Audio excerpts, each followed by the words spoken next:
estamos nosotros utilizando para las grabaciones, pero si de alguna manera hay alguna cosa que ustedes quieran preguntarme, interrúmpanme porque en realidad no me afecta las interrupciones y es la forma de que podamos dar las cosas lo mejor posible.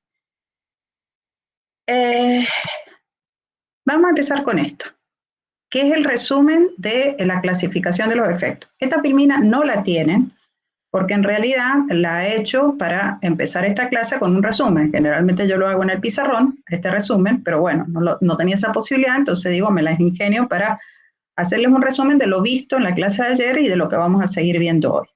Recuerden que ayer nosotros vimos que cuando evaluábamos un proyecto, nosotros podíamos clasificar los efectos que generaba un proyecto, si hacíamos la evaluación, por supuesto, desde el punto de vista socioeconómico, en 4 grupos.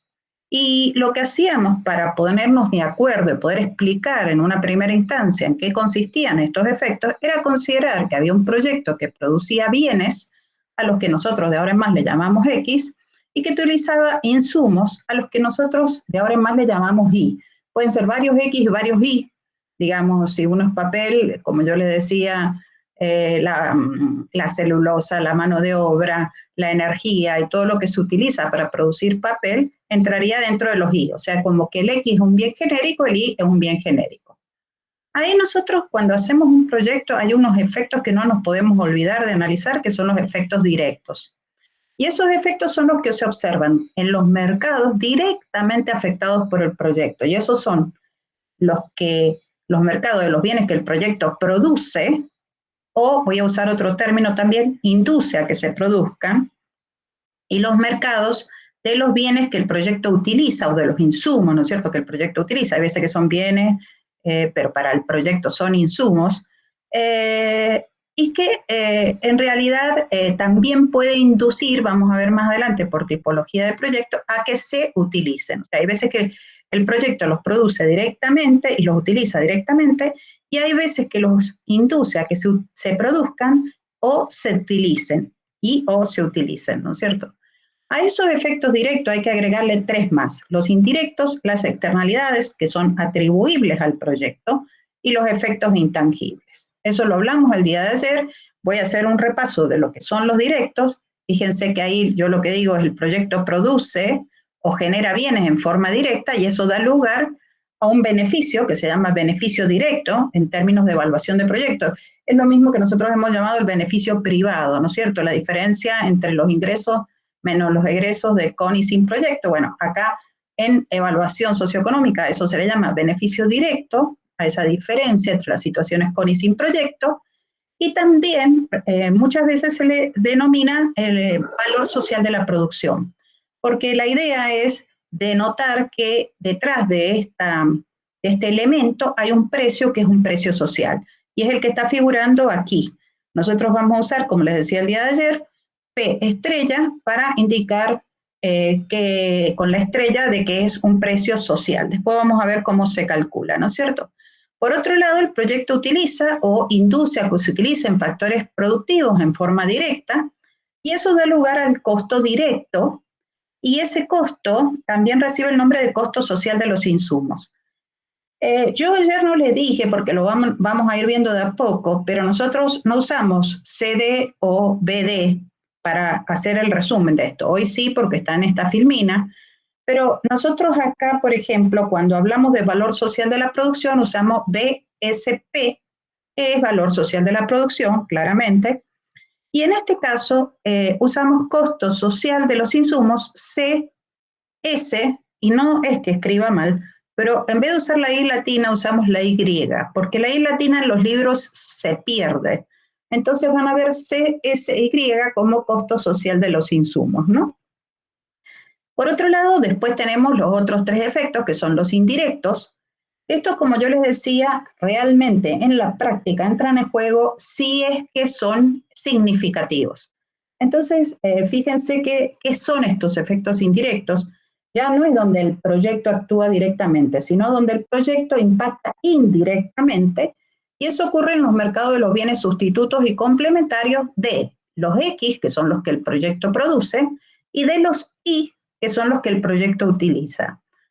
Algo que les quiero hacer de aclaración muy importante, por ahí ahora no lo vamos a necesitar, pero más adelante sí, es que mucha gente se centra en estos efectos indirectos, en los que están relacionados con el bien que produce el proyecto. Y se olvida de que aquí también hay efectos indirectos y en la medida que sean significativos hay que considerarlos. O sea, en el mercado de los insumos también hay cambios en precios que impactan en los mercados de los sustitutos y complementarios de esos insumos y que también pueden dar lugar a efectos indirectos significativos. Lo otro que les dije el día de ayer es que había que considerar las externalidades, y esto es muy importante, ocasionadas por el proyecto. O sea, no las que están ya en el mercado, sino las que el proyecto genera o empieza a generar. Y esa idea es que esas externalidades pueden ser negativas o positivas. Habrá que ver en la cuenta final cómo va a impactar a la rentabilidad social del proyecto, ¿no? Y finalmente, los efectos intangibles, que son los que provocaba el proyecto y que son difíciles de valorizar monetariamente, y que después nosotros tenemos, gracias a que tenemos algunas herramientas extra, la aplicación de los principios o las reglas de oro que le llama el profesor Fontaine a los principios, que nos permiten escudarnos para que no nos mientan. Un poco hablamos de esto el día de ayer. Entonces, en la evaluación socioeconómica, cuando nosotros hacemos evaluación socioeconómica, es decir, evaluación del punto de vista de la comunidad, tratamos de calcular un BAN social. Ese BAN social es un proxy, como les dije, del cambio en el bienestar que tiene la sociedad, y en ese BAN social metemos los efectos directos, metemos los efectos indirectos y las externalidades que el proyecto genera. Como estos ocurren a través del tiempo, uno necesita una tasa de descuento para actualizarlo y calcular este BAN social, y esa tasa de descuento también es un precio social, en términos de tasa, pero es un precio social al fin, que se calcula de manera similar de la que se calcula el resto de los precios sociales y que van metidos acá arriba cuando calculan los beneficios directos, los beneficios indirectos y las externalidades ocasionadas por el proyecto. Hasta aquí llegamos al día de ayer. Me gusta empezar con un resumen para saber en qué estado estamos. ¿Estamos de acuerdo hasta acá? Es un resumen nada más. ¿Alguna pregunta? Bien, muy bien. Me ponen el dedito para arriba, toda esa cuestión, para que yo esté tranquila de que vamos andando bien. Vamos a un archivo. Ustedes tienen varios archivos. ¿Por qué hago varios archivos y no hago uno solo? Porque es como para estudiar también está categorizado el tema. Entonces me parece que eso está bueno de tenerlo así categorizado. Este archivo se llama Efectos Reales y Redistributivos, siempre 2025, por si le ha hecho algún ayornamiento este año. Así que bueno, les acoto eso para que sepan qué filmina tendrían que tener a la mano si la van a usar. Fíjense una cuestión. Nosotros tenemos 4 efectos que generan los proyectos, ¿no es cierto? Directo, indirecto, externalidades e intangibles. Ahora, la cuestión es identificar esos efectos, ¿no es cierto? Y esa identificación se hace a través de 2 vías. También se usa para esas 2 vías la palabra efectos, pero otra cosa, esta palabra efecto metido en este contexto. Yo diría que son vías. La vía de los cambios reales y la vía de los cambios redistributivos. Yo voy a hablarles de efectos reales y efectos redistributivos porque muchas veces se denomina así. Pero lo que les quiero aclarar es que cualquiera de los 3 efectos que son valorizables pueden calcularse o por la vía de los efectos reales o por la vía de los efectos redistributivos. Estos son métodos de estimación de los efectos directos, indirectos y de las externalidades. Más adelante vamos a ver que es más fácil hacerlo por los reales, pero que se pueden hacer por los redistributivos, se puede también hacer por los redistributivos. Entonces yo me tengo que poner hoy de acuerdo con ustedes de qué entendemos o qué se debe entender por efectos reales y efectos redistributivos. Entonces, como esto es un concepto que tiene que venir de la microeconomía, yo he usado el excedente social para que los repasemos, ¿no es cierto? Y para que nos pongamos de acuerdo. Y acá quiero que me escuchen, porque después, cuando vienen los exámenes, noto que no me han escuchado. Entonces, como esto va a quedar grabado, estoy segura que lo voy a haber dicho, ¿no? ¿Cuáles son los dos enfoques alternativos para estimar beneficios y costos? En este caso dice directos, pero pueden ser los otros. Uno es el enfoque de los efectos reales y otro es el enfoque de los efectos redistributivos. Piensen en un mercado. En un mercado ustedes en el eje de las X tienen cantidades y en el eje de las Y tienen precios, ¿no es cierto? Cuando yo miro los efectos reales, el análisis del mercado lo hago por la vía de las cantidades, o sea, lo hago desde abajo, mirando qué pasa con las cantidades. Cuando yo analizo el efecto redistributivo, el análisis lo hago por la vía de los precios. Una cuestión que es muy importante es que los efectos reales y los efectos redistributivos son métodos sustitutos entre sí. El análisis o se hace por los reales o se hace por los redistributivos. Lo importante es que se llega a la misma situación, o sea, al mismo resultado final. Si yo lo hago por los reales y el valor social de la producción me da 10.000, por los redistributivos me tiene que dar 10.000. Y si no me da 10.000, algo hice mal. ¿Está bien? O los reales o los redistributivos. Lo mismo que veíamos con flujos de caja y flujos de beneficios y costos. Exactamente lo mismo. Entonces, vamos a empezar por los efectos reales. Fíjense, los efectos reales son los cambios en las disponibilidades de bienes y servicios. Y estos efectos reales son 7. Yo siempre, todos los años, el que me ha escuchado decir esto, lo sigo diciendo, son 7. Harberg, Fontaine, los padres de la economía encontraron 7, a no ser que tenga en el curso algún iluminado, no sé, podría ser. No hay más que 7. Entonces, si son 7 y los sabemos cuáles son, cuando analicemos esto, tenemos que preguntarnos si alguno de estos 7 se presenta. Nada más que eso. Y nos tenemos que concentrar en eso. Fíjense, el primer efecto real es el cambio en el consumo de un bien. Voy a ir paso por paso. Si aumenta el consumo de un bien, desde el punto de vista de la comunidad, eso es un beneficio por mayor satisfacción de necesidades. Esto me lo van a escuchar decir mucho. El cambio en el consumo no en sí mismo es bueno, sino porque permite satisfacer más necesidades. Entonces tenemos que un aumento en el consumo implica un beneficio por mayor satisfacción y una disminución del consumo implica un costo por menor satisfacción. O sea, yo les voy a hablar de lo que es positivo, el cambio contrario implica lo negativo. El otro punto que tenemos que considerar es, fíjense, si piensan de abajo del mercado, lo otro que puede cambiar es la producción. Entonces ahí nosotros tenemos que hay un cambio en la producción del bien, y si hay un cambio en la producción del bien, hay un cambio en el uso de recursos productivos. Si aumenta la producción, se utilizan más recursos, los cuales no van a estar disponibles para otras producciones, y esas otras producciones entonces no van a estar disponibles porque no van a estar para ser consumidas. Finalmente, es esa la cuestión. Entonces, si aumenta la producción, miren la parte de abajo de un mercado, si aumenta la producción tenemos un costo por uso de recursos. Si disminuye la producción, tenemos un beneficio por liberación de recursos. Ahora, si ustedes se fijan, dentro de este punto, los recursos productivos pueden cambiar por otra cosa, y es porque haya un cambio tecnológico. Voy a hacer una pregunta y la voy a dejar abierta para ver si alguno se anima a contestármela. Cuando yo dibujo la curva de oferta, esa curva de oferta en evaluación de proyectos se le llama costo marginal privado. Y ustedes lo han visto en algún momento como costo marginal privado. Cuando yo considero el área bajo la curva de oferta, ¿qué estoy valorizando allá abajo? Entre un nivel de producción y otro nivel de producción. ¿Qué mido bajo el área de la curva de oferta? A ver quién se anima a decirme.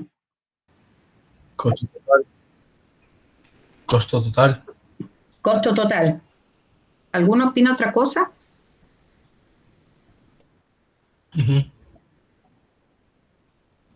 ¿Qué es? Costo total así, punto.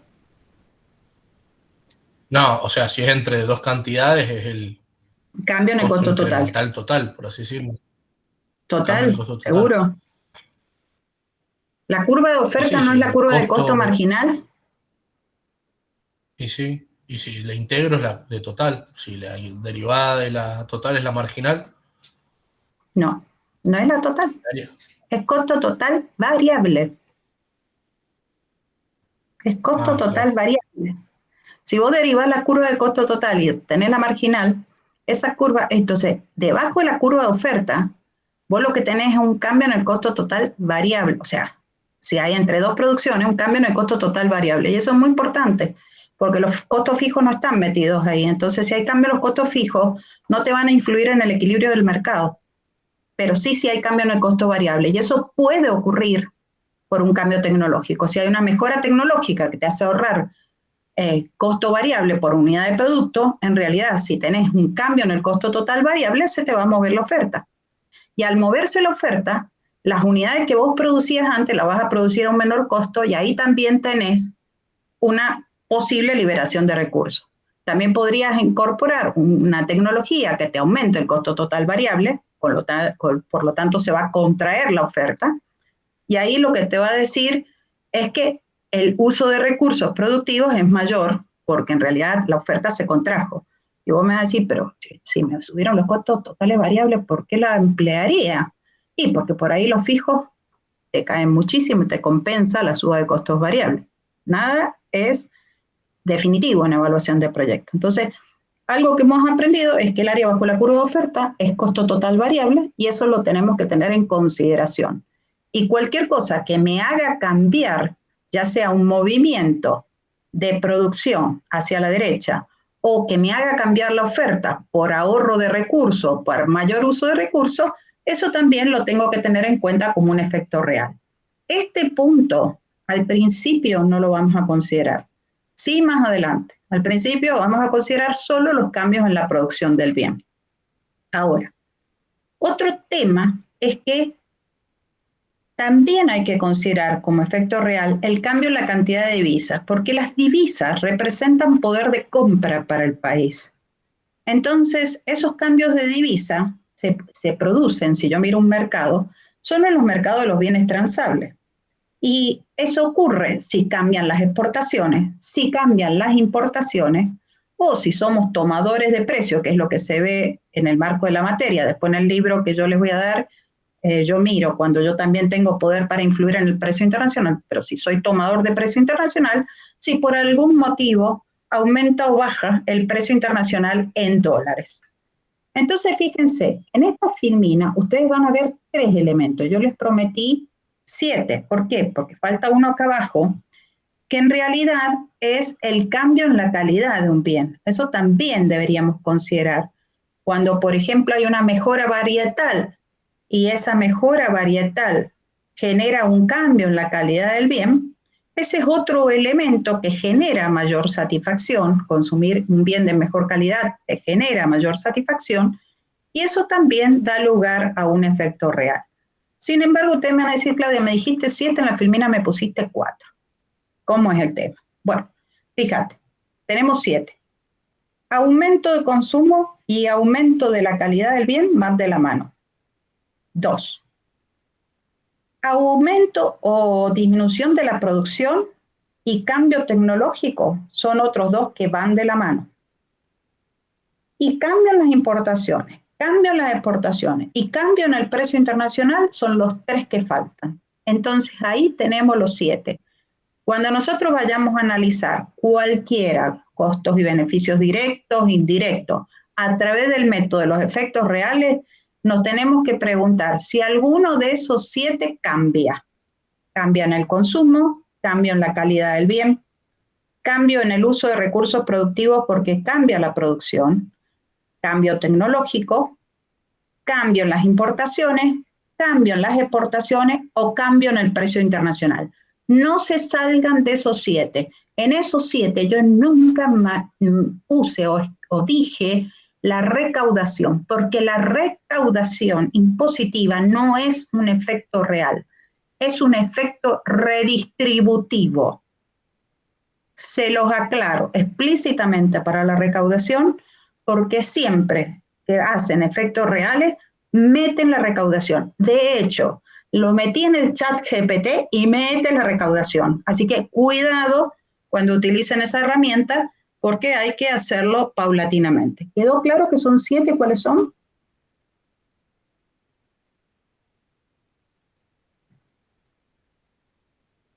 Bueno, pónganme una manito, por lo menos. Bien. Vamos a los efectos redistributivos. Los efectos redistributivos miran otro aspecto. O sea, si son redistributivos, la pregunta ya no es cuáles son las cantidades o la disponibilidad de bienes y servicios, sino quién gana y quién pierde. Ahí es los efectos redistributivos. Con cualquier cosa, con la aparición de un proyecto, con la colocación de una medida de política, con el análisis de entrar en el mercado internacional, etcétera, etcétera. Y ahí la lista ya no es tan taxativa, sino que es enunciativa. Fíjense, cuando yo miro en un mercado, piensen en un mercado, yo lo que veo en ese mercado es que hay consumidores nacionales de ese bien y a esos consumidores les puede cambiar el excedente. Cuando yo miro ese mercado, están los productores de ese bien y a ellos también les puede cambiar el excedente. Y acá aparece recién el tema de la recaudación y del gasto en subsidios del sector público, que es otro actor. O sea que fíjense que cuando yo vaya a mirar los efectos redistributivos, tenemos que hacer un poco lo que hacíamos el día de ayer, ese cuadro donde poníamos actores, agentes involucrados. Bueno, son los agentes involucrados.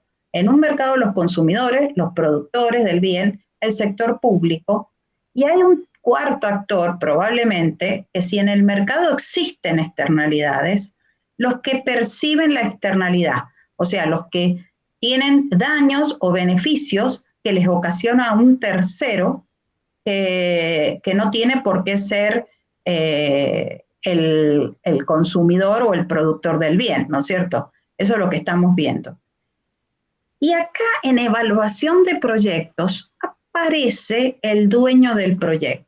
Porque fíjense, si el dueño del proyecto se mete en el mercado de un bien, el dueño del proyecto pasa a este grupo de los productores de ese bien, porque va a producir ese bien.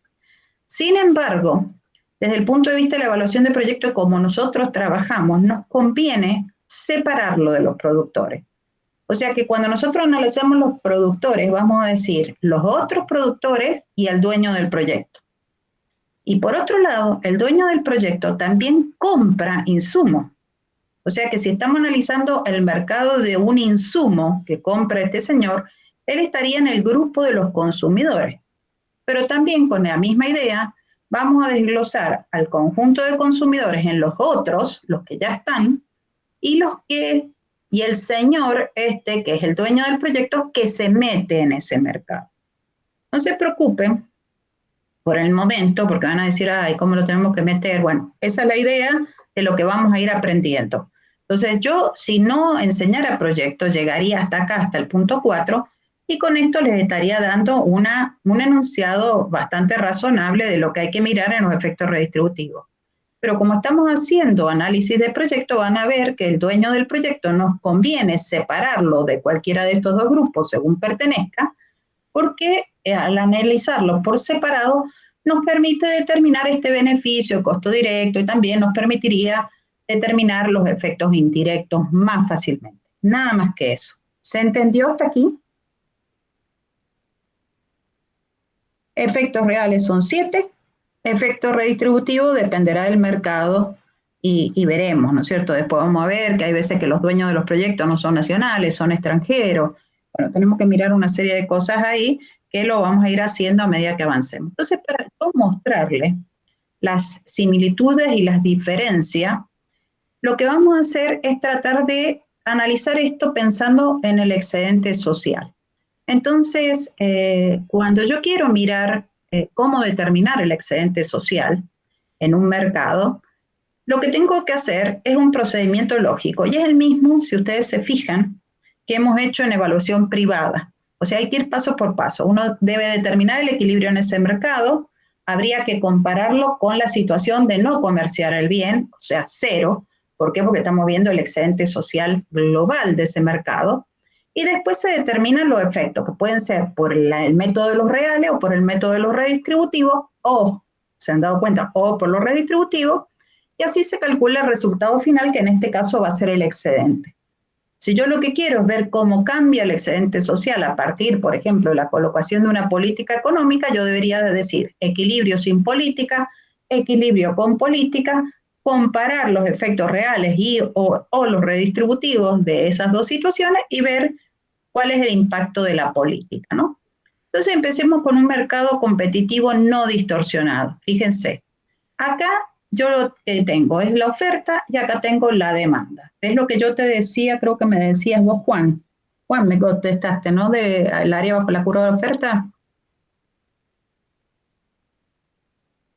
Creo que sí. Fíjense, el área bajo la curva de oferta entre 0 y x0, que sería 0 w z x0, todo ese área responde al costo variable total. Eso es un poco lo que yo les estaba diciendo, entre 0 y x0. Entonces, si yo quiero analizar el excedente social, tengo que partir de esta situación 0 y llegar a esta situación de equilibrio, que es una situación de mercado de equilibrio sin distorsiones, ¿no? Cuando un mercado no está distorsionado,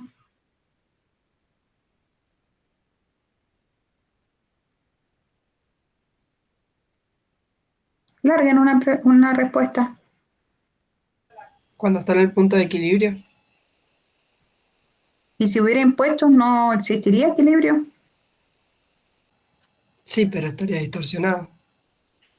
Ajá. Cuando está en la intersección, más que en el punto de equilibrio, ¿no es cierto? Sí, en el punto Z. En el punto Z. Y eso estaría bien bajo ciertas condiciones. Ya después, Erika, te voy a decir por qué. Está bueno, gracias por haberme respondido. Porque cuando yo dibujo esto, fíjense, generalmente nosotros acá ponemos SID de oferta y de demanda. Pero en evaluación de proyecto, nosotros además tenemos que decir, la oferta es el costo marginal privado de producir, este es el marginal privado, y la demanda es beneficio marginal privado, porque vamos a ver que después nosotros nos enfrentamos a curvas sociales. Entonces tenemos que hacer esa distinción. Entonces vos fíjate, nosotros estamos evaluando o estamos tratando de ver cuál es el excedente social de pasar de 0 a X0. Y ahí nosotros, en este caso, que es un bien no transable, se han dado cuenta, es no distorsionado, no transable, no se importa ni se exporta. Cuando hacemos el análisis de los 7 efectos reales, importaciones, exportaciones no hay, tampoco hay cambio en el precio internacional porque no hay, pero podemos tener los cambios en el consumo, los cambios en la producción. Vamos a dejar el cambio tecnológico, el cambio en calidad de lado.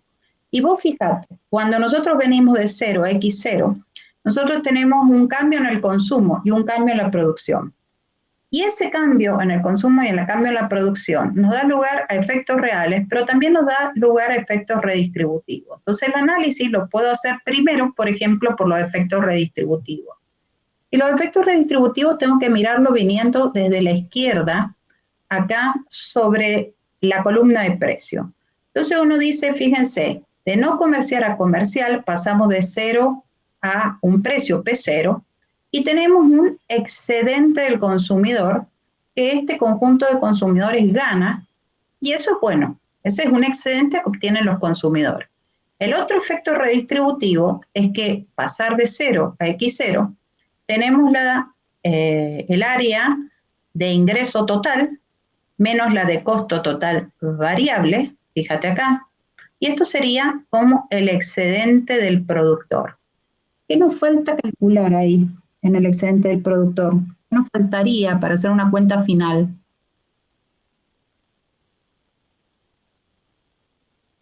¿Nos falta algo o no?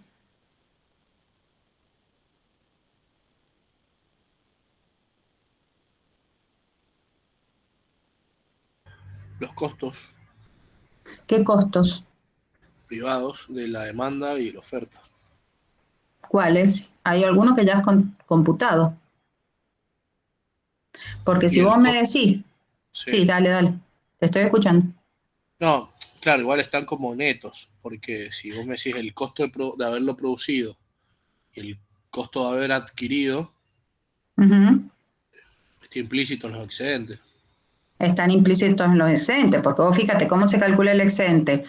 Si yo vendo al precio P0, mi ingreso total es el rectángulo 0, P0, Z, X0. Pero si yo produzco y mi costo total variable es 0, W, Z, X0, este triángulo que queda en color naranja te estaría haciendo una diferencia. Pero ¿no te está faltando algo en ese triángulo? ¿Costo oportunidad o el costo fijo? No, ya está metido el costo fijo lo que está faltando.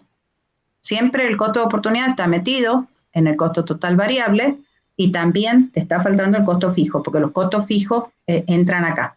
¿Está bien? Entonces vos cuando vos decís el excedente del productor es positivo, como es en este caso, tenés que tener cuidado porque si vos estás metido en un mercado donde los costos fijos pueden ser muy importantes, si esto es mensual y los costos fijos mensuales son muy importantes, no vaya a ser que esos costos fijos te coman todo ese triángulo y el señor no produzca. ¿Se entiende el punto? Entonces, por ahora vamos a suponer que no hay costos fijos o que no son significativos. Pero a este triángulo, ese triángulo no es el beneficio neto del productor. Ese triángulo es el excedente del productor definido como lo máximo que está dispuesto a pagar menos, lo que está dispuesto a cobrar menos lo que gasta para producir eso que está vendiendo, ¿no es cierto? Pero le está faltando el tema de los costos fijos para tener el beneficio neto. Y esa es la diferencia que hay entre excedente productor y beneficio neto. La diferencia es que el excedente productor no contempla los costos fijos y el beneficio neto es el excedente del productor al cual se le restan los costos fijos. Cuidado con eso, ¿no? Sí, pero Bueno, ahora me surge una duda de la micro, que sí, es, vio cuando nosotros hacemos la curva de oferta, que en realidad es a partir del mínimo costo medio. sí, Ahí el mínimo costo medio justamente no es el mínimo porque está la explotación del costo fijo. O sea, no está metido no, dentro de ese costo medio el costo fijo y a partir de ahí es pero es a partir del costo medio variable, ojo, claro, esa era mi duda, si era el costo medio total o el costo medio variable. no, el costo medio variable. Bueno, ahí tenés que definir la diferencia entre corto y largo plazo, pero en el fondo, cuando vos derivás esta curva de costo marginal, que es la que nosotros usamos, lo que estás haciendo es contemplar ese área y lo estás haciendo a partir del costo fijo. Entonces, lo que te queda abajo es costo total variable. No hay forma que te dé otra cosa. Entonces, a ese área de costo, vos le tenés que sumar los costos fijos si estás en el corto plazo para determinar tus verdaderos costos. ¿Estamos de acuerdo ahora? Sí, sí. Bueno, una vez que vos tenés esto, en realidad el excedente social no te queda otra que sumar estos dos excedentes y sería ese triángulo. ¿Está bien? Ahora, fíjate acá. Acá tenés esto que vos me estabas diciendo de alguna manera. Cuando yo miro cómo le va a la sociedad, yo podría hacer este cuadro, porque en este gráfico yo tengo solo los grupos de consumidores y productores. No tengo Estado, no tengo nada, porque no hay impuestos, no hay nada de nada ahí. Entonces yo tengo que, cuando discrimine los grupos de actores que hay en este mercado, tengo que definir que están los consumidores y los productores. Y vos fíjate que cuando yo hago el análisis de recién, acá lo podemos hacer con beneficios y costos totales y beneficio neto, que serían las dos columnas del medio y la última del cuadro hacia la derecha, donde, por ejemplo, si vos decís cómo les va a los consumidores pasan de 0 a X0 y ganan todo el área bajo la curva de demanda. Esa área de curva de demanda refleja mayor satisfacción de necesidades y ese área vendría a ser su beneficio total, pero ojo que no recibe todo porque el señor tiene que pagar por eso, gasta. Entonces, ¿cuánto gasta? Y gasta 0, P0, por la cantidad que compra, o sea, todo este rectángulo, y está puesto acá. Por diferencia, vos llegás al excedente del consumidor. Y fíjate, lo mismo que decíamos recién, ese señor el productor tiene ingresos, tiene uso de recursos, que en este caso estaríamos viendo solo el costo total variable, y fíjate que en realidad por diferencia tenés el excedente de productor. Entonces, cuando vos sumás estos dos, llegás al excedente social. Pero también se podría haber hecho otra cosa, que es todo aquello que sea transferencia entre grupos, lo que paga uno, lo recibe el otro, desde el punto de vista de la comunidad se podría obviar. ¿Por qué se podría obviar? Porque si acá es 100, esto es 100, este es negativo, este es positivo, la comunidad es el conjunto, sumamos todas estas cosas, esto que está duplicado lo sacamos porque está duplicado con signo contrario. Entonces pasamos a aquello que no está duplicado. Y fíjense, cuando yo paso abajo aquello que está duplicado, me queda área bajo la curva de demanda menos área bajo la curva de oferta. ¿Qué obtengo cuando yo hago el neto de estos dos elementos? ¿Por qué el neto? Porque esto es positivo y esto es negativo. Tengo el mismo excedente social. Solamente que cuando yo obtengo así el excedente social, fíjense, por diferencia de área entre la demanda y la oferta, no sé cuánto se lleva cada uno. Y eso es lo que hacen cuando yo analizo los efectos redistributivos. Yo, si miro esta parte de acá arriba, digo, este excedente social, ¿qué parte va a los consumidores y qué parte va a los productores? Cuando yo analizo este lado de acá abajo, que es lo que se llama efectos reales, y los sumo algebraicamente, obtengo el mismo resultado sin saber, digamos, cómo se reparte. En este gráfico ustedes lo van a ver claramente. Si yo el análisis lo hago por efecto redistributivo, vengo desde la izquierda por el gráfico de precios y digo, tengo un aumento en el excedente del consumidor, un aumento en el excedente del productor, la suma de esos dos me da el excedente social. Y cuando yo miro, fíjense, el excedente social por los efectos reales, tengo que venir desde abajo y decir, ¿qué cambia? Cambia el consumo, entonces hay un aumento en el consumo que genera una mayor satisfacción, ese sería el área que refleja la satisfacción total. Por otro lado, yo tengo un aumento en el uso de recursos, y ese aumento de recursos lo mido bajo la curva de oferta, y eso lo tengo que contemplar. Y cuando yo hago este análisis neto, yo digo el verde menos el rojo, que acá el rojo está encimado, fíjense, me va a quedar este triángulo verde neto. Y ese triángulo verde neto, yo lo tengo, sé que es el excedente social, pero no sé cómo se reparte. Entonces, la ventaja de hacer los efectos reales, que muchas veces es más fácil, la desventaja es que no sabemos cómo la torta final que nos queda se reparte. Cuando nosotros, por ejemplo, ayer veíamos el caso del trago margarita, vamos a saber cuántas margaritas se generan, digamos, neto, pero no vamos a saber cómo se reparten los margaritas, a no ser que el análisis se complemente por efectos redistributivos. Pero si el excedente social acá es este triángulo, acá también tiene que ser este triángulo. Y como ustedes vieron, yo no los mezclé, fui por un lado o fui por el otro. ¿Se entendió hasta aquí? Esto es el caso re fácil, pero bueno, así tenemos que ir empezando, si no nos vamos a ir equivocando. Fíjense acá, este caso, Erika, ¿ves? Acá tenés un impuesto. Existe equilibrio también, pero el equilibrio no ocurre en la intersección, y te voy a decir la definición de mercado no distorsionado. El mercado no está distorsionado cuando el equilibrio ocurre en la intersección de las curvas sociales.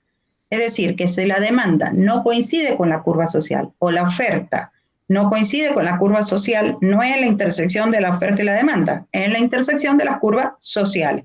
Lo vamos a ir viendo de a poco, pero para que veas la definición de mercado distorsionado y no distorsionado.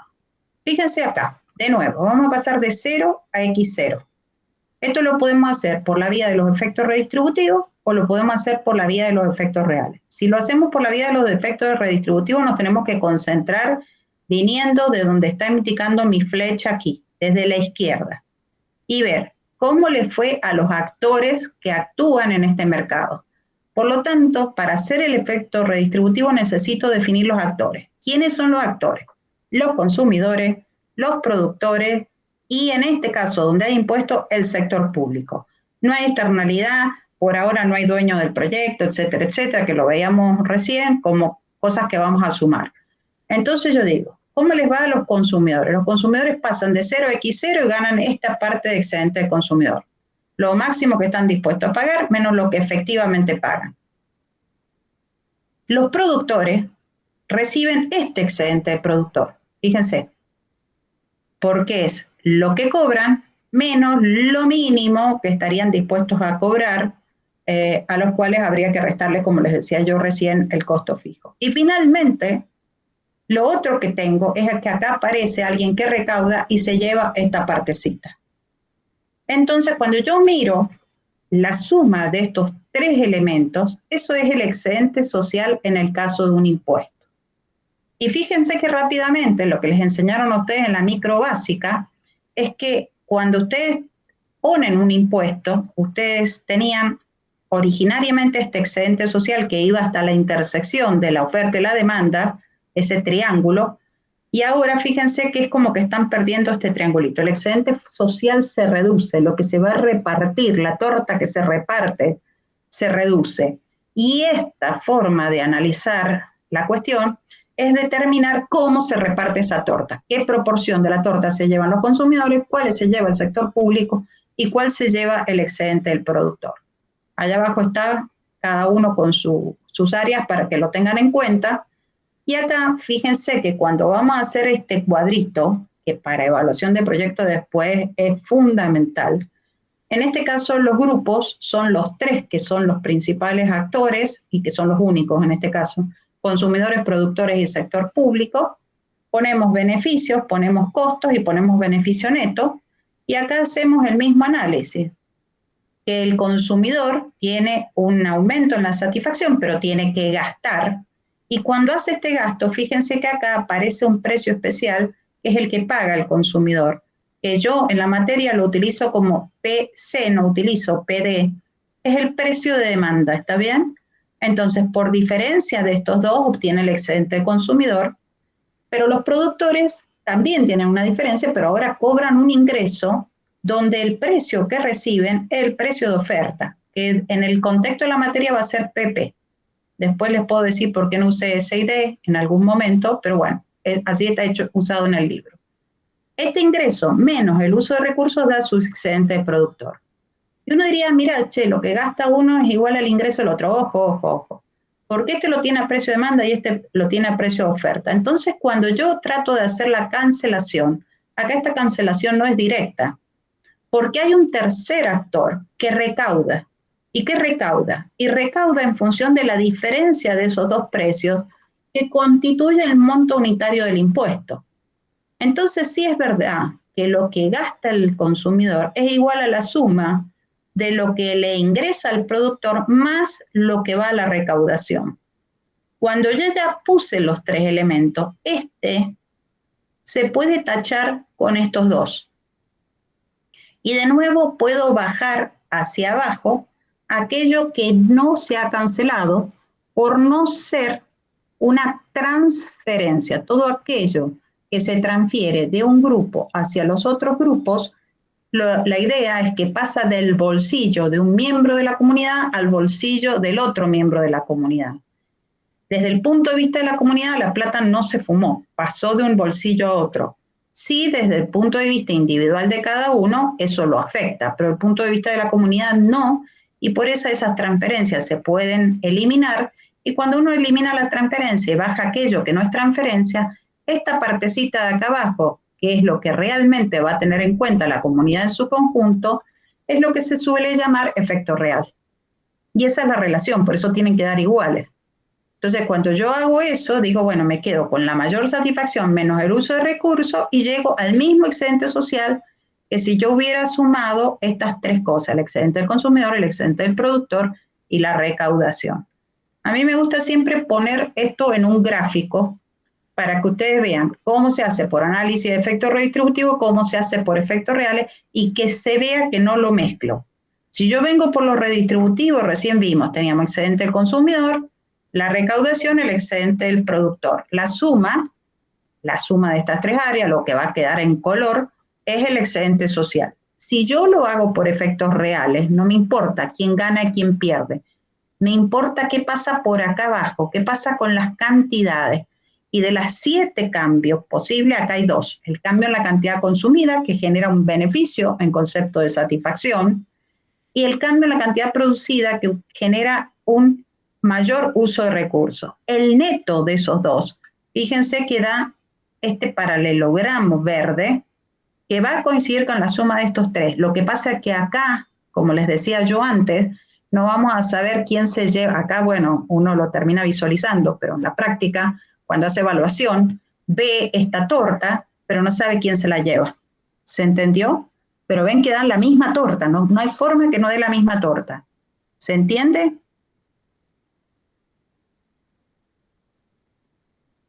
Bueno, vamos acá a otro caso, que es el caso de un bien importable. Fíjense, en el caso de un bien importable, uno diría, ¿quiénes serían los actores? ¿No? Y uno diría, bueno, si el bien es importable, cuando yo vaya a hacer el análisis, lo tengo que hacer desde la óptica de la comunidad. Entonces la pregunta no es quiénes son los actores. ¿Quiénes son los actores nacionales? Porque son los que me interesan a mí, son los que son miembros de la comunidad bajo estudio por parte mía. Entonces ahí, fíjense que en este caso es el caso de un bien importable, cuyo mercado no está distorsionado. Vamos a suponer que se puede importar este precio.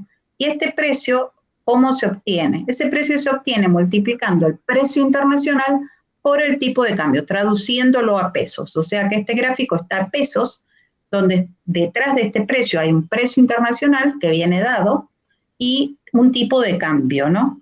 Entonces, fíjense, vamos acá a los efectos redistributivos. Cuando yo miro esto, yo lo que me doy cuenta es que acá, en este mercado, no hay sector público, solo hay consumidores locales y productores locales. Y los consumidores, fíjense, pasan de 0, porque estoy viendo excedente social, a XC0.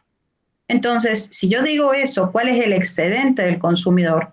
Eso me estaría dando ese área. Acá no hablo de cambio en el excedente, porque en realidad el cambio en el excedente es el excedente, ¿no es cierto? Y si yo mirara al otro grupo, que es el que está en este mercado, son los productores. Y tengo el excedente del productor.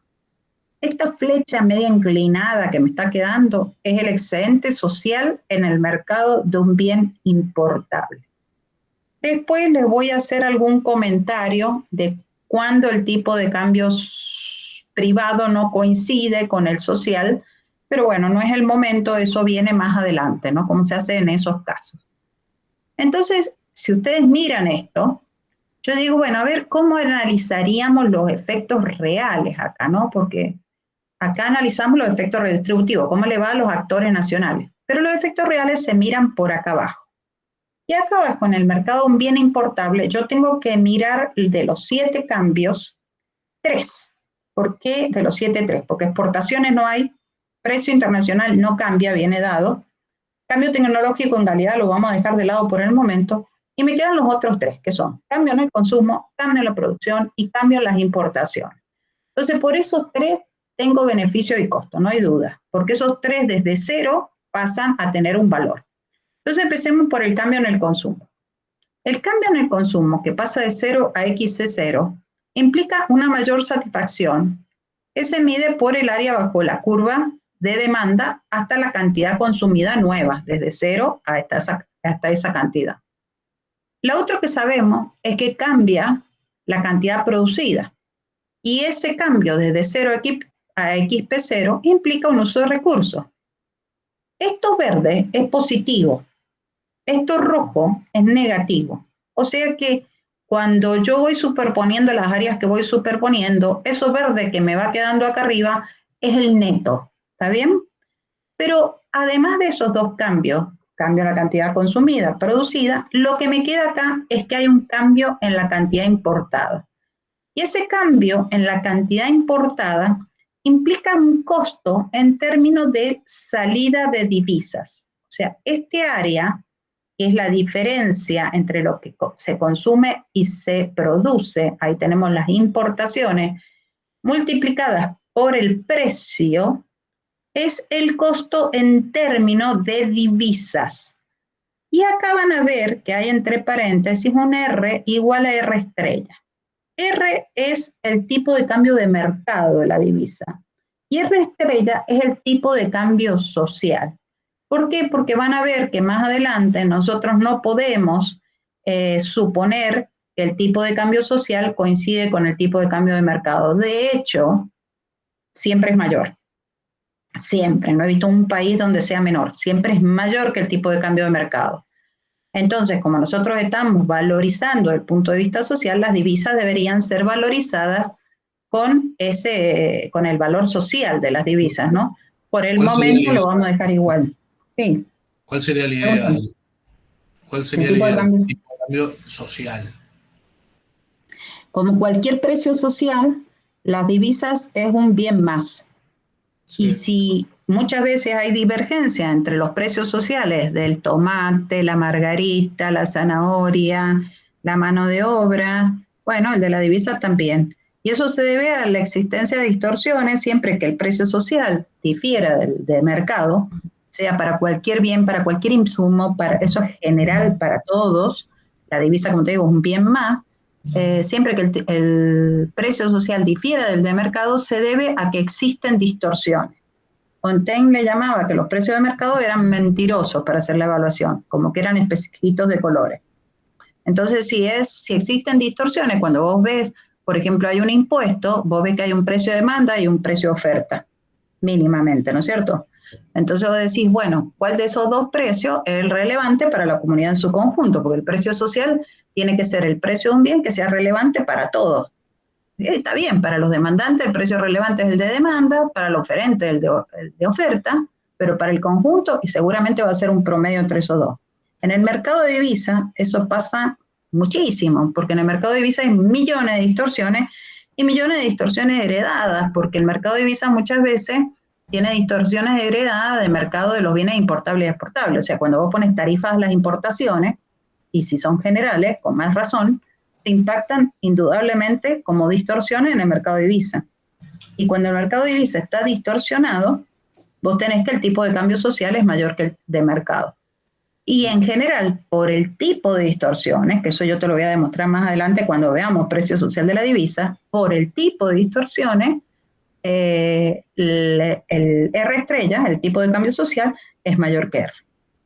Eso es lo que te puedo contestar hasta ahora. Y el tipo de cambio, el precio social y el precio de mercado van a ser iguales en un caso de first best, o sea, una economía de primera preferencia, o no necesariamente. No necesariamente, pero sí, en ese caso sí, seguro que sí. Bien. O sea, en ese caso sí. Y en otros casos, digamos, también podría llegar a ocurrir la igualdad. Pero en el resto de los casos que vos me estás diciendo, probablemente haya una desigualdad. Podría haber ¿cómo te lo voy a decir? En el del FERME seguro, en el otro, en el 99% de los casos sería distinto, pero podría haber un 1% en donde terminaría siendo igual, por compensación de situaciones, ¿no? Claro, pero es Eso como es lo que te puedo decir hoy, ¿está bien? El modelo de competencia perfecta es el cual la sociedad está perfecto, o sea, el precio social Claro. es igual al precio del mercado. Bien. De hecho, fíjate que yo sigo una metodología de cálculo de precio social. ¿Por qué sigo esa y no otra? Porque esa es como más, digamos, tenés la información para calcularla.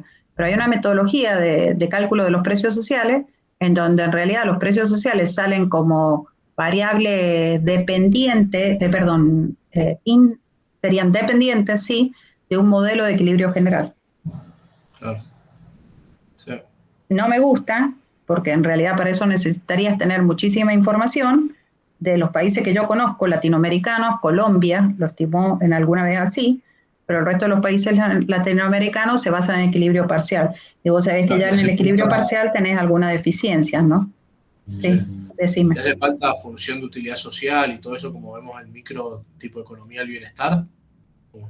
Sí, hay un método que es el método de los precios sociales que salen de las ecuaciones globales y te las sacan de ahí. Yo particularmente prefiero ir al hueso de cada mercado porque en esos modelos de equilibrio general, imagínate, esquematizar una economía se pierde mucha riqueza. En cambio, cuando vos vas a un mercado particular, vos tenés las distorsiones de ese mercado particular y de alguna manera las heredadas, como te decía yo, de otros mercados. Está bien, vas a perder alguna Sí, porque siempre perdés algún tipo de información, pero en el equilibrio general para mí perdés más, como se globaliza, perdés mucho más. Esa es mi idea, ¿no? Pero bueno, ahí lo podríamos discutir. ¿Pero quedó claro? por así decirlo. Sí, sí. Bueno, muy bien entonces. Bueno, por diferencia, fíjense que ahí tenemos el excedente social, que es la partecita verde que no se canceló por la roja y la lila, ¿está bien? Si ustedes miran esto, de nuevo, en términos del cuadro, ustedes se han dado cuenta que yo acá pongo consumidores y productores. Y en este caso, fíjense que cuando yo diga, bueno, ¿qué parte se cancela? Porque toda la otra parte puede ser, digamos, distinto en términos de área, pero conceptualmente fíjense que satisfacción y gasto, ingreso y uso de recursos. Yo digo, ¿qué parte se cancela? Y tiendo a cancelar esto que está amarillo, pero tengan cuidado ahí, porque cuando es un bien importable, acá tenemos una cantidad consumida que es distinta de la cantidad producida. Entonces, si bien es verdad que parte del gasto va a parar a ingreso de los productores locales, lo estoy diciendo bien, es parte del gasto. Una parte del gasto de los consumidores va a parar al bolsillo de los productores, pero solamente una parte.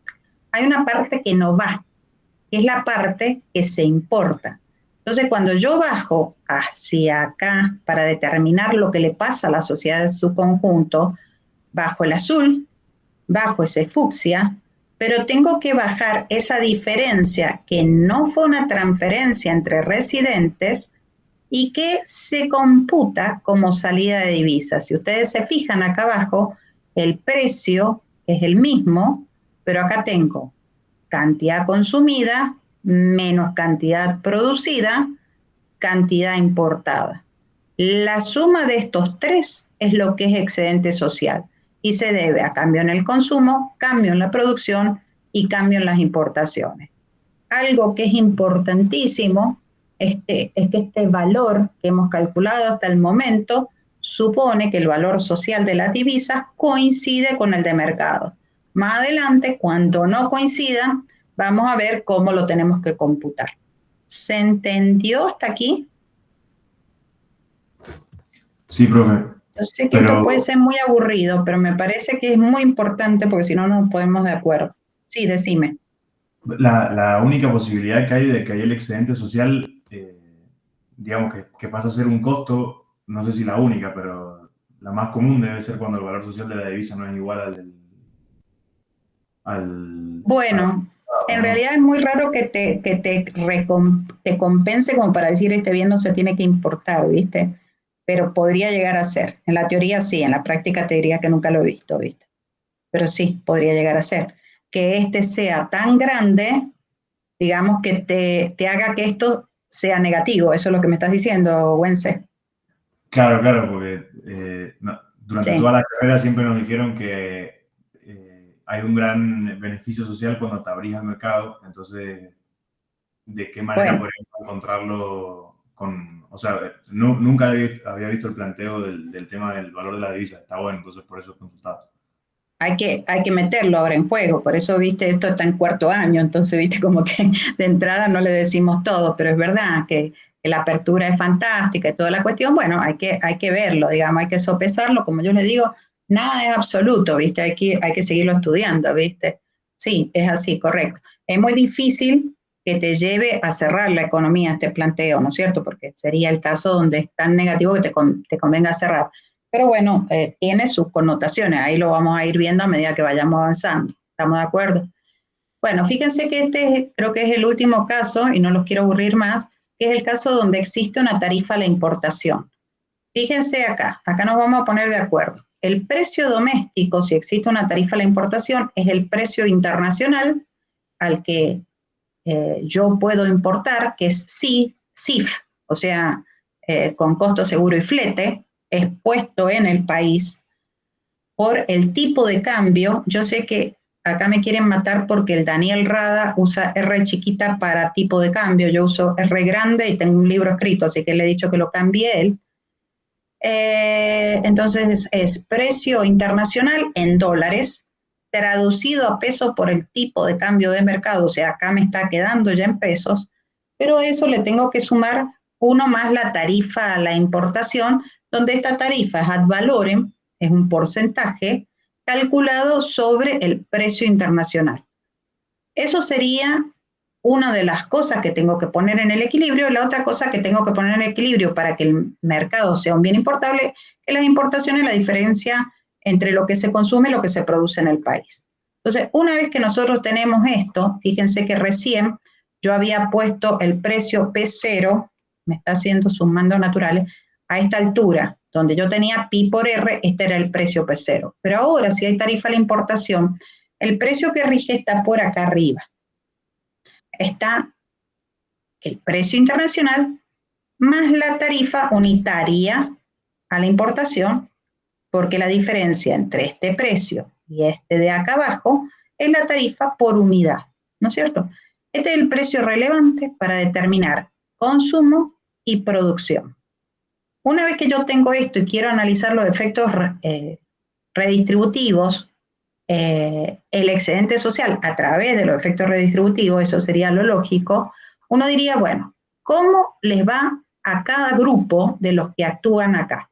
Y acá están los consumidores, los productores nacionales, siempre les repito eso, y el sector público, que es el que aparece porque es el que recauda la tarifa. Entonces, fíjense, a los consumidores les va con excedente del consumidor, a los productores con el excedente del productor. Y fíjense qué es lo que pasa acá. Aparece un tercero en juego, que es el que recauda la tarifa a la importación. Si BY es la tarifa por unidad, por el número de unidades que se importa, yo tengo este rectángulo que es la recaudación de la tarifa a la importación. Yo quisiera que ustedes tuvieran en mente recientemente lo que hemos visto. ¿Cuál era el excedente social cuando no existía tarifa? Fíjense, el excedente social empezaba en W, eso está perfecto. Llegaba hasta A, eso está perfecto. Pero acá seguía hasta este punto que no tiene letra, y luego se volvía hasta este punto que tampoco tiene letra. Entonces, si yo pudiera superponer hoy los gráficos, fíjense que este nuevo, que es el excedente social con tarifa, me hace perder sin tarifa estos dos triángulos. Y esos dos triángulos es lo que ahora me estaba diciendo Wenceslao, que en realidad sería válido en la medida que el R estrella, o sea que mi tipo de cambio social coincida con R. Si no, este rectángulo lo voy a tener que corregir, eso se ve más adelante, pero seguramente que esta no sería la diferencia, motivo o la pérdida de excedente social debido a la colocación de la tarifa. ¿Se entiende lo que estoy diciendo? Yo tengo un excedente social sin tarifa, uno con tarifa, los puedo superponer y la superposición me haría perder este triángulo y este triángulo, que es lo que les deben haber enseñado como costo social de la colocación de un impuesto a la importación. ¿Ven? Así podemos trabajar esto con efectos redistributivos. Con efectos reales la cosa se mira por abajo, qué pasa con el consumo, qué pasa con la producción, qué pasa con las importaciones. El consumo aumenta de 0 a X0, se gana satisfacción. La producción aumenta de 0 a X0, se utilizan recursos, el neto verde es lo que va quedando como excedente social, y luego se utilizan divisas para importar, y las divisas se miden hasta acá. Y acá en ese lado, cuando hagamos la corrección, esto va a tener una partecita más alta, eso es lo que te va a pasar. Entonces, por ahora tenemos eso como costo por salida de divisa, el neto es lo que me queda como excedente social, que acá lo pueden apreciar como este área verde neta, que es la que me está quedando, es positivo, y después podemos hacer las mediciones que ustedes quieran. ¿Estamos de acuerdo con esto? Ahora, ¿qué podemos hacer antes de que aparezcan los proyectos? Bueno, ¿por qué no miramos cuál es el costo social de la colocación de un impuesto a la importación? Entonces, ¿cómo haríamos nosotros? Bueno, sin impuestos, con impuestos, y vemos qué pasa por efectos reales, por efectos redistributivos. Lo mismo vamos a hacer cuando aparece un proyecto. Aparece el proyecto, con proyecto, sin proyecto, por efectos reales, por efectos redistributivos. Mismo, pero no tenemos que morir canchero. Entonces, fíjense, vamos acá por efecto redistributivo. Por efecto redistributivo yo lo que tengo que mirar es la situación sin impuestos, que sería la que está con el subíndice 0, la situación con impuestos, que es la que está con el subíndice 1, ya recién definí las dos situaciones, y yo digo, ¿cómo les va a quiénes? A los locales. A los locales, ¿quiénes son? Los consumidores locales, los productores locales y el sector público local. A los consumidores, fíjense que esto los afecta, les hace perder excedente del consumidor. Esa pérdida de excedente del consumidor porque le subió el precio es igual al área esa roja que está marcada ahí. ¿Qué les pasa a los productores? Y a los productores les subió el precio y a ellos les va mejor. Entonces ganan excedente del productor. Fíjense, acá va quedando el rojo neto, que es lo que no se alcanzó a compensar con el aumento del excedente del productor. Y finalmente, el otro actor es el sector público, que tiene un aumento en términos de recaudación, porque antes no recaudaba y ahora recauda este rectángulo verde. Entonces, el excedente del consumidor, que era lo rojo, es el único costo contra dos beneficios, el amarillo y el verde, en realidad nos genera un costo neto por el momento donde estamos considerando R estrella igual a R, igual a la suma de esos dos triangulitos. Eso es lo que nos han enseñado de alguna manera y en este caso lo hemos abordado por la izquierda. Si lo abordamos por abajo, el abordarlo por abajo nos tiene que dar por resultado los dos triangulitos, pero lo hacemos por abajo. Entonces, ¿qué vamos a mirar? Cambio en el consumo, cambio en la producción y cambio en las importaciones. Cambio en el consumo, mayor satisfacción de necesidades. En este caso tenemos una disminución del consumo, entonces tenemos un costo por menor satisfacción de necesidades, que es el área roja que está marcada ahí en esta situación. Un mayor uso de recursos, eso también es un costo en términos de recursos que ahora no van a estar disponibles, y eso sería esa área naranja que está marcada bajo la curva de oferta entre la cantidad inicial y final producida. Y finalmente tenemos una menor salida de divisa.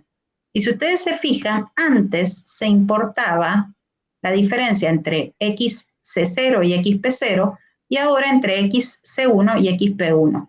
Entonces, esta salida de divisas que disminuye, hay que mirarla tanto en esta partecita como en esta partecita. Y serían esas dos áreas verdes que se pierden, porque ahí tenemos los cambios en las importaciones por el lado del consumo y por el lado de la producción, valorizadas por el tipo de cambio de mercado. Y cuando miramos eso, nos encontramos que por diferencia tenemos los dos triangulitos que habíamos determinado por efectos reales. Vieron que acá yo, en este caso de efectos redistributivos, en este caso de efectos reales, yo la recaudación no la marco, no sé por qué tienden a marcarla.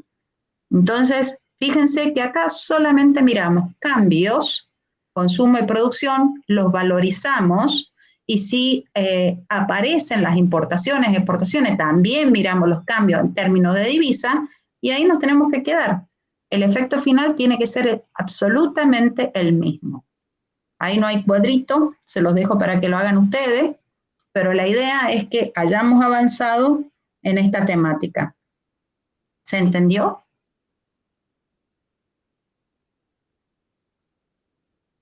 ¿Quedó alguna pregunta? Bueno, escúchenme. Quiero mostrarles una cosa. Yo no sé si el año pasado se los di, pero porque no tenía animación, así que me suena a que no se los di el año pasado. Pero ahora los voy a dejar liberados, por supuesto, pero quiero mostrarles que yo les subí un ejercicio que se llama Mercado No Distorsionado 20, no un ejercicio, un PowerPoint que se llama Mercado No Distorsionado.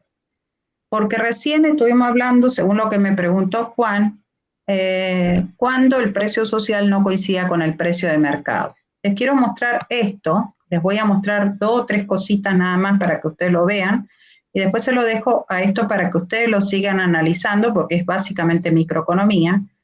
Yo digo que un mercado está no distorsionado, y Erika, eso es lo que vos me preguntaste, o lo que yo te pregunté y vos me contestaste, cuando en el equilibrio ocurre que el beneficio marginal social coincide con el costo marginal social. Esta es la definición clave de un mercado no distorsionado. Hay un equilibrio en donde eso coincide. Entonces, por ejemplo, si tenemos un bien no transable, por ejemplo, en el cual ocurre la intersección como ocurría recién, fíjense que nosotros tenemos que si la curva de costo marginal social y beneficio marginal, perdón, de costo marginal social y costo marginal privado coinciden, y la curva de beneficio marginal social y beneficio marginal privado coinciden, el mercado no está distorsionado porque en el equilibrio ocurre que este beneficio marginal social coincide con el costo marginal social.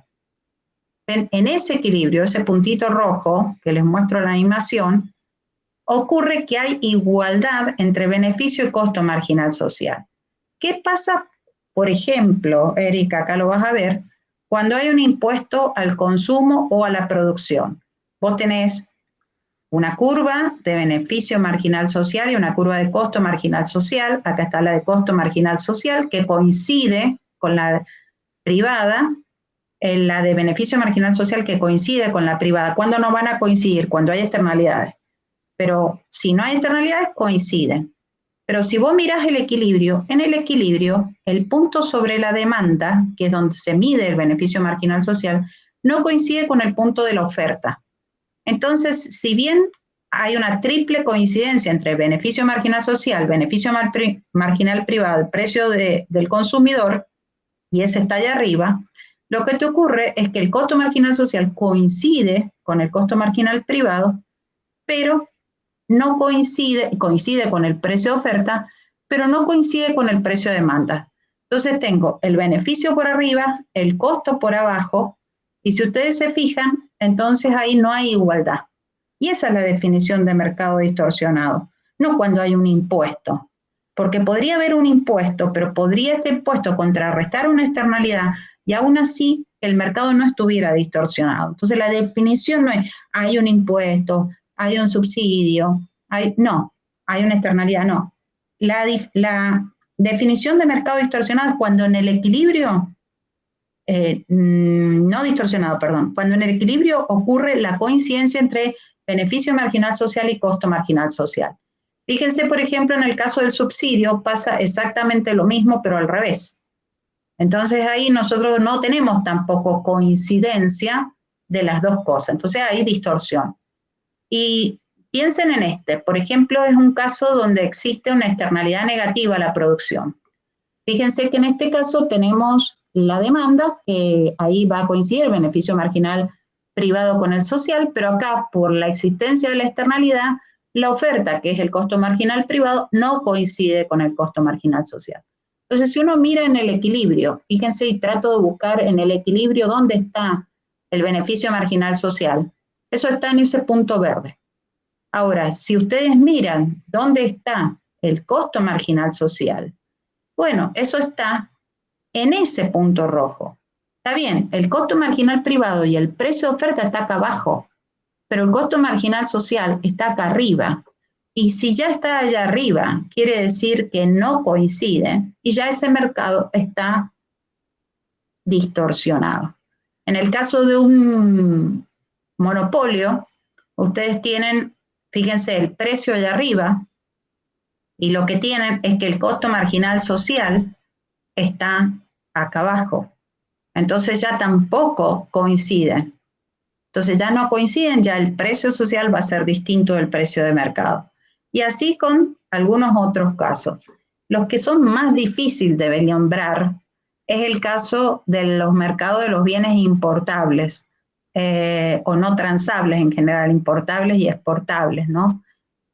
Porque fíjense, en este caso yo tengo una demanda, por ejemplo, en el mercado de importables, una oferta. Sin embargo, para la sociedad, desde el punto de vista de la sociedad nuestra, el costo marginal de comprar o social de abastecerse de este bien es coincidente con la curva de oferta hasta llegar al precio internacional y ahí se vuelve horizontal. Entonces, el costo marginal social es una curva quebrada. Esa es la cuestión. Entonces, fíjense, cuando esa curva quebrada es una curva quebrada al precio internacional por R, bueno, se da la coincidencia entre beneficio marginal social y costo marginal social, porque el costo marginal social está en este punto amarillo y el beneficio marginal social, que es el que se ve en la demanda a la altura del equilibrio, también se da en ese punto amarillo. Pero miren lo que ocurre, por ejemplo, si el mercado está distorsionado, y en este caso estoy suponiendo que el que está distorsionado es el mercado de divisa, con lo cual R estrella es mayor que R. Entonces, un poco lo que yo le decía a Wenceslao, yo cuando voy a mirar cuánto es el costo social para mí de importar, yo lo que tengo que hacer es dibujar una curva que me ha salido a destiempo, que es en realidad una curva punteada que coincide con la oferta a ese punto, que es donde se produce localmente, y a partir de ahí salta, y salta, fíjense, por encima de este pi por R, porque en realidad el verdadero costo que tiene para mí importar va a venir traducido por el tipo de cambio social. Después vamos a ver por qué difieren estos dos. Pero esto es lo que me indica en cuánto la sociedad valora cada una de esas divisas. Entonces, si yo quiero determinar costo marginal social para esa comunidad, yo tengo que tener en cuenta que cuando yo valore y busque la curva de costo marginal social, detrás tiene que tener el tipo de cambio social. Entonces, ¿qué es lo que está ocurriendo? Si bien yo planteo el equilibrio en función del precio internacional por el tipo de cambio y determino este punto, que sería mi punto de consumo, ese punto me estaría indicando el beneficio marginal social. Sin embargo, ustedes están viendo que el costo marginal social está por encima. Y si está por encima, ya no hay coincidencia. Entonces, ese mercado, aun cuando aparentemente no tiene impuesto a la importación, no tiene cuota a la importación, está distorsionado porque hereda la distorsión del mercado de divisa. Entonces hay que tener muchísimo cuidado de esto. Ahora, por lo menos en términos de evaluación de proyectos, que es lo que estamos aprendiendo. Parece ser, aparentemente, en este mercado no hay impuesto, no hay subsidio, no hay externalidad, qué es eso, y sin embargo el mercado termina estando distorsionado. ¿Y por qué está distorsionado? Y porque tiene un traductor que está siendo utilizado, que es el traductor de las divisas en el mercado, y sin embargo ese traductor, que sería el tipo de cambio, socialmente es incorrecto. ¿Se entiende como primera aproximación? Sí, profe. No se preocupen muchísimo por esto, porque en realidad esta es una sutileza que ni se las voy a considerar, porque en realidad a mí lo que me interesa es que después hagamos las cosas bien, ¿no es cierto? Todo este tipo de detalles se los doy, porque muchas veces a uno le preguntan cosas y bueno, a mí me gusta, cuando me preguntan algo, armo PowerPoint, ¿viste? Porque me encanta toda esa parte. Pero en realidad después pueden seguir investigando porque ahí después le meto una tarifa a la importación, etcétera, etcétera, está como mucho más completo, pero un poco respondiendo a esa pregunta, y un poco la pregunta que me hizo tanto Juan como me hizo Erika y Wenceslao, de uno decir, bueno, ¿qué es el tipo de cambio social? ¿Qué son los precios sociales? Y de alguna manera, ¿en qué medida algo me tiene que llamar la atención? Porque aquí el precio de mercado me está mintiendo, entre comillas le digo me está mintiendo, no es un buen reflejo del valor social, esa es la verdad. Y entonces, ¿cuándo lo tenemos que corregir?